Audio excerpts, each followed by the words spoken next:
Welcome back, guys.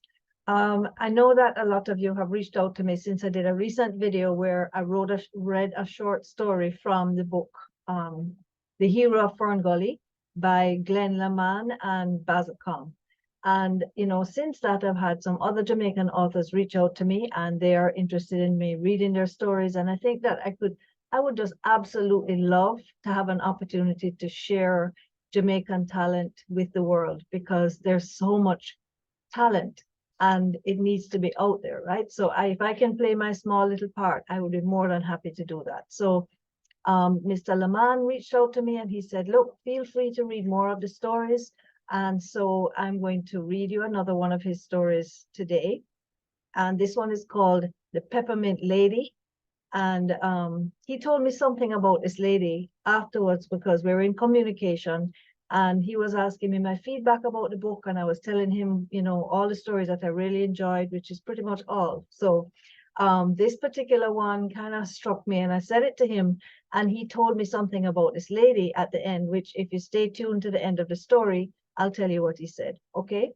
So without further ado, I'm going to start reading The Peppermint Lady. This book is from The Hero of Fern Gully.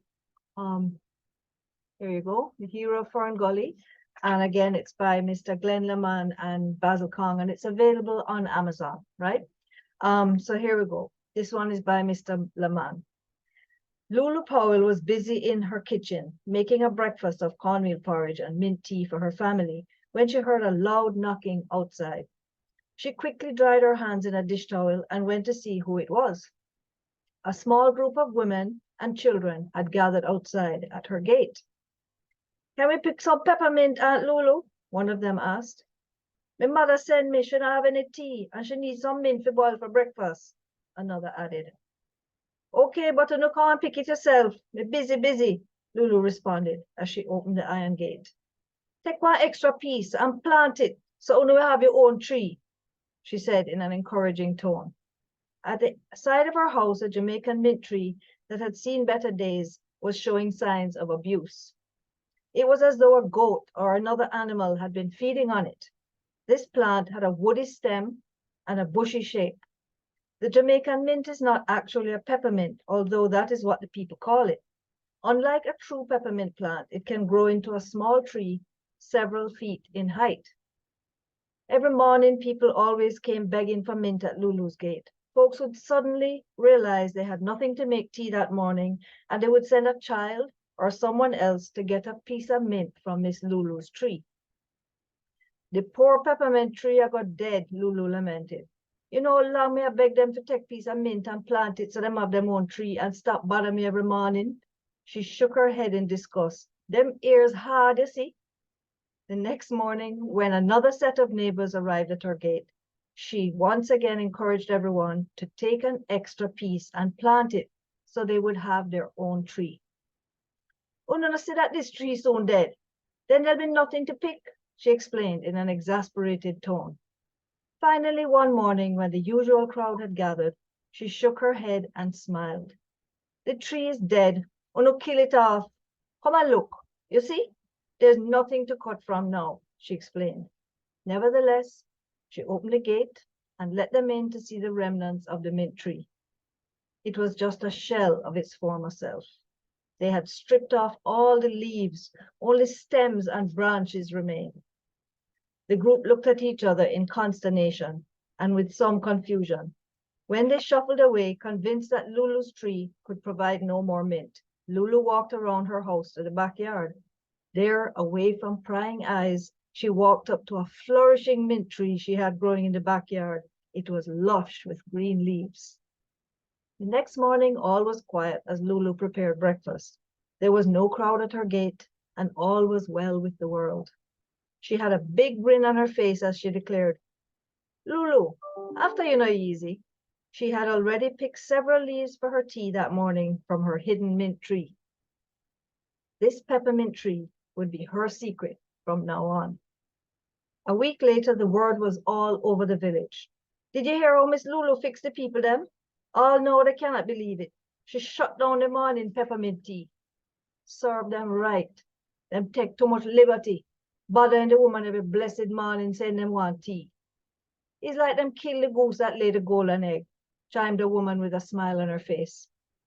Me no sorry for them at all, added another woman. Excuse me. It's an easy plant to grow, no work needed. Just plant a piece and watch it grow. I don't understand what's wrong with some people, you know. Now them vex with a woman for them own failing. Lulu lived near the main road and she could see everyone who passed by. Sometimes she overheard people talking about the peppermint tree episode. She started thinking, and then she got busy in her backyard garden.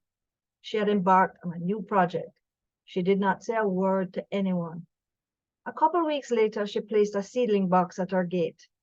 As the folks passed, she offered them a seedling.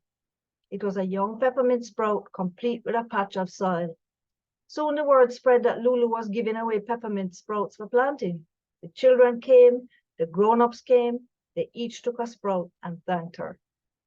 Before long, scores of peppermint trees were growing all over the district. As people walked by, they gave Lulu updates on how well their peppermint plant was doing. She offered them advice and encouragement as necessary.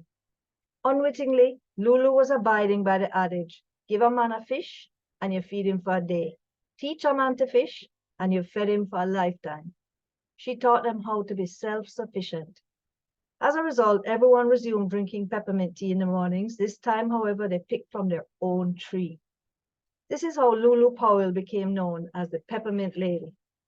I think that's an amazing story, you know, and that's why it really resonated with me because it's beautiful how she ended up doing the peppermint sucklings for everybody and they come and they get them. And everybody was drinking peppermint tea after that. Never even have to bother Miss Lulu in the morning time.